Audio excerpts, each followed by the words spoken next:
দেখছেন ব্যাটারি বাজার, Krishnanagar, Nadia.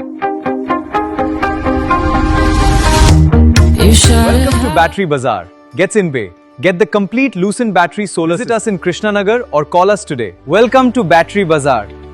We have everything you need. Let's power a greener future. Battery বাজার সব ধরনের ব্যাটারির একমাত্র বিশ্বস্ত প্রতিষ্ঠান।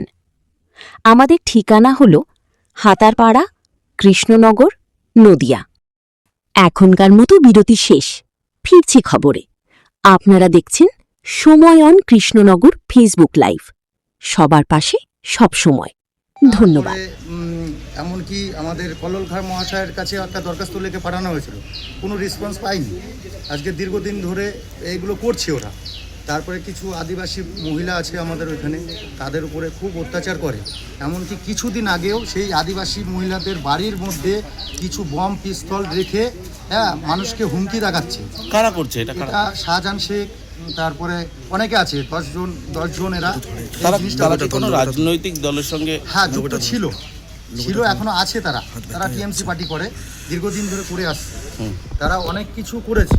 ঠিক আছে, আপনারা কি এর আগে অভিযোগ জানিয়েছেন? বহুবার অভিযোগ জানিয়েছি। আজকে 16 সালেও অভিযোগ জানানো হয়েছে, 19 সালেও অভিযোগ জানানো হয়েছে। কোনো স্টেপ নেয়নি প্রশাসন থেকে, এমএলএ থেকে কোনো স্টেপ নেয়নি, টিএমসির জামানা থেকে কোনো স্টেপ নেয়নি। এটা এমনকি আইসিইউ তো এখন তো বর্তমানে আইসি কোনো স্টেপ নিচ্ছেই না, আগেও আইসি কোনো স্টেপ নেয়নি। ঠিক আছে, সেই জন্যই কি আজকে আদালতে আপনারা মামলা করলেন? একদম। আর এই যে জমির কথা বললেন, এটা কি সরকারি জমি, খাস জমি? হ্যাঁ, অবশ্যই এটা সরকারি জমি। এটা খৈতান কোম্পানি লিজ নিয়েছিল সরকারের কাছ থেকে। সেটা 2020 সালে তার মেয়াদ শেষ হয়ে যায়। তারপরেও এরা এই 26 সাল চলছে, 26 সালে যখন রেজাল্ট বেরিয়ে যাওয়ার পরেও কেটেছে মোটামুটি 7-8 দিন। আপনারা এখন কি চাইছেন? আমরা সাজা চাচ্ছি, এর যাতে কঠোরতম সাজা হয়, এইটাই আমরা দাবি করছি। আমরা সবাই মিলে অভিযোগ করেছি। শাহজাহান শেখ, তারপরে চান্দু শেখ, হাফিজুল শেখ, আসমত শেখ, শহীদুল শেখ, গজলু শেখ, সমীর পরামানিক, তারপরে কিয়ামত শেখ, বিদ্যুৎ সরকার, তারপরে আরমান শেখ, এদের নামে। আর এদের তো নেতৃত্ব দিচ্ছে একজনাই, সেটা অভিষেক ব্যানার্জি। একদম শিওর, এটা অভিষেক ব্যানার্জি তার নামেও করেছে। হ্যাঁ, অবশ্যই, কারণ ওনার এত বড় কাজ অন্য কেউ করতে পারে না এরা ছাড়া। এই যে আদালতে মামলা করেছেন, অভিষেক বন্দ্যোপাধ্যায়ের নাম আছে। একদম। এ তো মেন মাফিয়া। এনাদের বাড়ি কোথায়? সব এনাদের বাড়ি আছে যেরকম শাহজাহান শেখ দের নাকাশিপাড়া থানার মধ্যেই, কিন্তু বিধানসভা হচ্ছে পলাশিপাড়ার আন্ডারে। 3-4 শলিতে কিছু লোক, তারপরে সোনাডাঙ্গা জমিদার পাড়ায় 4 জন লোক আছে, নাগাদির একজন আছে, সোনাডাঙ্গা স্টেশন পাড়ায় একজন আছে। নাকাশিপাড়ার ভেতরেই? হ্যাঁ, নাকাশিপাড়ার টোটাল। আনুমানিক কত টাকার দুর্নীতি বলছেন? মোটামুটি কম করে হলো 2 থেকে 3 হাজার কোটি টাকা কম করে হলো।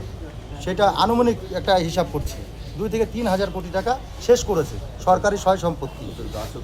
গাছ হাজার গাছ নষ্ট করেছে, যেটা আমরা 10 জন মিলে বের পাবো না। শিশু গাছ, সেগুন গাছ, মেহগুনি গাছ, এইসব গাছগুলো সব কেটেছে।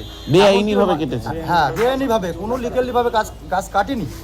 এরা দীর্ঘদিন ধরে এগুলো করছে। আর কোনো একটা মানুষের যদি ছাগল যায়, তার উপরে অত্যাচার করে, বেঁধে রেখে সন্ধ্যাবেলা ছাড়বে, 1000 টাকা নেবে একটা ছাগল। আদিবাসীদের অত্যাচার, একটা মুরগি পুষলে সেই মুরগিটাকে অবধি নিয়ে চলে যায় ওরা।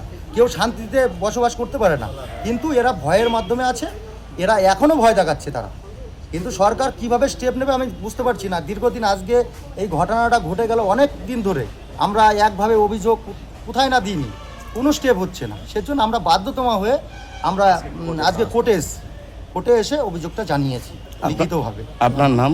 আমার নাম পরাশর মণ্ডল। আপনার বাড়ি ওখানে? আমার একদম বাড়ি 1 নম্বর গ্রাম পঞ্চায়েত, পশ্চিম জগন্নাথপুর মাঠপাড়া। আর আপনাদের মাধ্যমে মুখ্যমন্ত্রীর কাছে যেন এই বার্তাটা পৌঁছায়, আমাদের এই কথাগুলো। তিনি যদি একটা ভালো স্টেপ নিতে পারে, আমরা খুব খুশি হব। আর বহু হাজার মানুষ, হাজার গরিব মানুষ, তারা কিন্তু এই স্টেপটা নেওয়ার অপেক্ষা করছে, কবে এরা অ্যারেস্ট হবে।